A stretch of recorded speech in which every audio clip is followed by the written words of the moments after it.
ఉన్నటువంటి ఒక పరిణామ క్రమం ఇది మనం చూసాం. ఏమేమి మాట్లాడారో మనం చూసినటువంటి పరిస్థితి. ఏపీ రాజధానిని వాషింగ్టన్ డీసీ లాగా చేస్తాను, అభివృద్ధి చేస్తానని ఒక పక్క చెప్పడం, అమరావతి మన రాజధాని అని చెప్పేసి అసెంబ్లీలో మాట్లాడడం, ఆ తర్వాత 3 రాజధానులు అనడం, ఆ తర్వాత 3 రాజధానుల బిల్లును వెనక్కి తీసుకోవడం, తర్వాత విశాఖ మన రాజధాని అనడం, లేదు ఒక క్యాపిటల్ సిటీ కావాలని చెప్పి కోరడం, తర్వాత హైదరాబాద్ ఎలాగ ఉంది కదా మన కనీసం స్తోమత లేదు, ఈరోజు ఆర్థిక పరిస్థితులు బాగలేవు అని చెప్పేసి వైవి సుబ్బారెడ్డి గారు చెప్పినటువంటి మాటలు. అలాగే నాగార్జున యూనివర్సిటీ ఒక 500 ఎకరాలు పెట్టి నీకేదో బిల్డింగ్ కావాలి కదా అది కట్టుకొని ఆడ ఉండే, అదే ఇక్కడ కట్టారు కదా వైజాగ్లో అది ఒక ప్యాలెస్, సో అలాగా ఒక బిల్డింగ్ ఏదైనా కట్టేసుకుంటే అది రాజధాని అయిపోద్ది.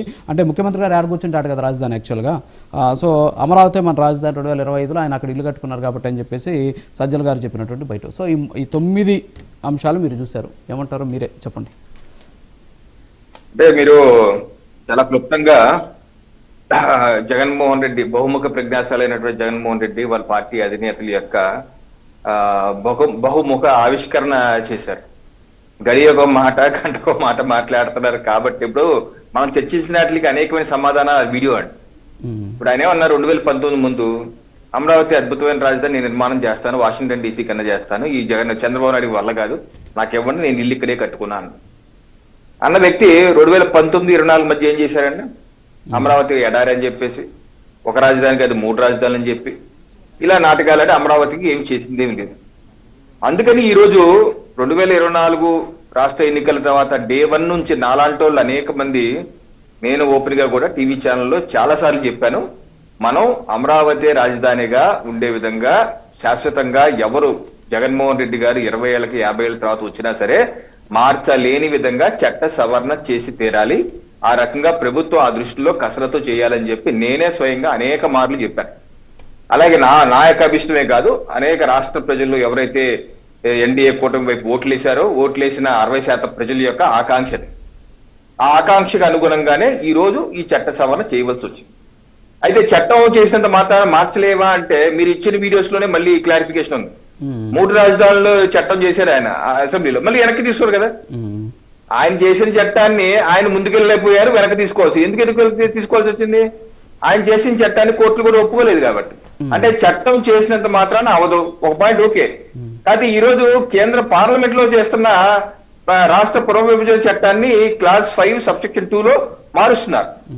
మీరు మార్చాలి అంటే జగన్మోహన్ రెడ్డి గారు ఒకే ఒక మార్గం దీన్ని మార్చాలి అంటే, జగన్మోహన్ రెడ్డి గారు 2029లో ప్రధానమంత్రి అభ్యర్థిగా 850 పార్లమెంట్ స్థానాల్లో పోటీ చేసి మెజార్టీ కైవసం చేసుకుని ప్రధానమంత్రి అయితే అప్పుడే అది సాధ్యం, లేకపోతే అది అసాధ్యం, వాళ్ళకి భ్రమలుగానే మిగిలిపోతాయి. అయితే అది సాధ్యమా అంటే ఉమ్మడి ఆంధ్రప్రదేశ్ లోనే పార్టీ నడపలేని వ్యక్తులు తెలంగాణలో పార్టీని క్లోజ్ చేసుకుని కేవలం సీమాంధ్రకే ఇప్పుడు ఆంధ్రప్రదేశ్ పరిమితమైన వాళ్ళు దేశవ్యాప్తంగా 850 స్థానాల్లో పోటీ చేస్తారంటే అది కళ్ళ. అందుకనే మీ యొక్క ప్రస్తుత యొక్క వైసీపీ పార్టీ పరిస్థితి కూడా చట్టాలు చేసినా అది కేంద్రంలో అవ్వలేని పరిస్థితి, మీరు శాసన మండలి రద్దు చేయమని తీర్మానం చేసినా ఒప్పుకోని పరిస్థితి. అలాంటి పరిస్థితుల్లో మీరు వచ్చి మళ్ళీ చట్ట సవరణ చేస్తాము, ఏపీ పునర్విభజన చట్టం మారుస్తాము, 30 రాజధానులు చేస్తాము, 3 రాజధానులు చేస్తాము అన్నది కల్లా ఇప్పటికైనా సరే వాళ్ళ యొక్క మనస్తత్వం మారలేదు. వైసీపీ పార్టీ వాళ్ళ యొక్క మనస్తత్వం ఎలా ఉందంటే ఈ రోజు స్పష్టంగా జగన్మోహన్ రెడ్డి గారు కానీ వారి పార్టీ నేతలు ఎవరో స్పష్టంగా అమరావతి మా రాజధాని, ఇప్పటికన్నా సరే మాకు 2024 ఎన్నికల్లో రిఫరెండంగా వెళ్ళాము, 3 రాజధాని చెప్పి మేము వెళ్ళాము, ఒక రాజధాని చెప్పి రాష్ట్రానికి సమగ్ర రాజధాని, రాష్ట్ర పాలన కేంద్రీకరిస్తాం, అభివృద్ధి వికేంద్రీకరిస్తాం అనే నినాదంతో ఎన్డీఏ కూటమి వెళ్ళింది. ఎన్డీఏ కూటమి ప్రజలు పట్టం కట్టారు, రిఫరెండంగా అయింది కాబట్టి మేము మా తప్పును సవరించుకుంటున్నాం, మేము కూడా అమరావతికి మద్దతు ఇస్తాం. ఇక్కడ ఒక అంశాన్ని ఖచ్చితంగా మనం మాట్లాడాలి. ఏంటంటే ఇందాక మసూద్ రెడ్డి గారు కూడా చెప్పారు, ఏంటి అంటే ఇది అభిప్రాయాలు స్వీకరించడం, అసెంబ్లీలో అభిప్రాయం మాత్రమే అన్నారు కదా. మరి మెడికల్ కాలేజీలకు సంబంధించి ప్రైవేటీకరణ జరుగుతుందని 1 కోటి సంతకాలు చేయించారు. మరి అమరావతి రాజధానిగా పెట్టుకుందామా వద్దా అని 1 కోటి కాదు, ఒక 10 లక్షల 1,00,000 సంతకాలు చేయించేసి దాన్ని వద్దు అని చెప్పేసి ప్రజలు కోరుకుంటున్నారని చెప్పేసి మరి ఉద్యమం చేయొచ్చు, లేదు కోరుకుంటున్నారని చెప్పేసి చేయొచ్చు, లేదు తటస్థంగా ఉన్నారని చెప్పి చేయొచ్చు. అంటే ప్రతిపక్ష పాత్ర అదే. ఇప్పుడు అక్కడ రాహుల్ గాంధీ చేస్తున్నాడు ప్రతిపక్షం, అక్కడ ఆయన ఏం చేస్తున్నాడు అనేది మనం చూసాం, జోడయాత్రని ఏదో చేస్తున్నాడు ఆయన. సో ఆ విధమైనటువంటి కనీసం అలాంటి పాత్ర అయినా పోషిస్తే జనాలకు అర్థమయ్యేది కదా, అభిప్రాయాలు ప్రజలు కూడా తెలియాల్సినటువంటి అవసరం ఉంది కదా. సార్ ఇప్పుడు మనకి 5 ఏళ్ళకి వస్తే ప్రజాస్వామ్య వ్యవస్థ, మనకి 5 ఏళ్ళకి వస్తే ఎన్నికలు జరుగుతాయి, 5 ఏళ్ళకి వస్తే ప్రజలకి వెళ్ళినప్పుడు మనం వివరిస్తాం. ప్రజలు మన పాలన నచ్చితే ఓటేస్తారు, లేదా తిరస్కరిస్తారు, వేరే పార్టీకి అవకాశం ఇస్తారు. అంతేగాని ప్రతి అంశంకి ప్రజల ముందుకు వెళ్ళాం. ఇప్పుడు ఈ రోజు ఎన్నుకున్న 175 మంది శాసనసభ సభ్యులు వారు 5.5 కోట్ల ప్రజల యొక్క ప్రతినిధిగా పంపించారు. వాళ్ళు ఎక్కడ పంపించారు? మీ ఇంటికో నా ఇంటికో పంపించలేదు, చట్టసభ పంపించారు. చట్టాలు చేయమని, మాకు సంబంధించి చట్టాలు చేయమని. అంతేగాని అది అభిప్రాయం ఏదో ఫ్లూగా లేదు పెట్టుకున్నారు, అది పెట్టుకుంది అయిపోతుంది అంటే ప్రజాస్వామ్య వ్యవస్థని అపహాస్యం చేసినట్టే.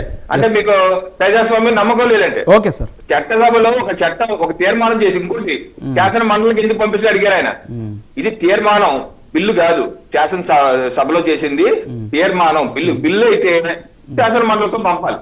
బిల్లు కూడా ఉంది సార్. బిల్లు కూడా ఇందాక నేను చెప్పాను సెక్షన్ లో బిల్లు అయినా కూడా ఆ శాసన మండలి ఆమోదం ఒకసారి కానీ పొందకపోతే రెండోసారి అసెంబ్లీలో చేస్తే సరిపోతుంది.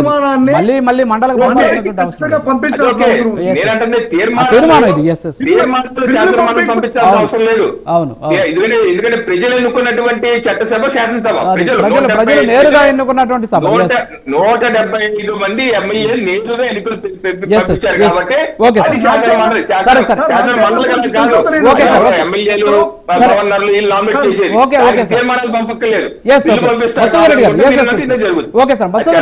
మసూదన్ రెడ్డి గారు ఇప్పుడు 11 గంటలకు ఏదో జగన్మోహన్ రెడ్డి గారు ప్రెస్ మీట్ ఉందట.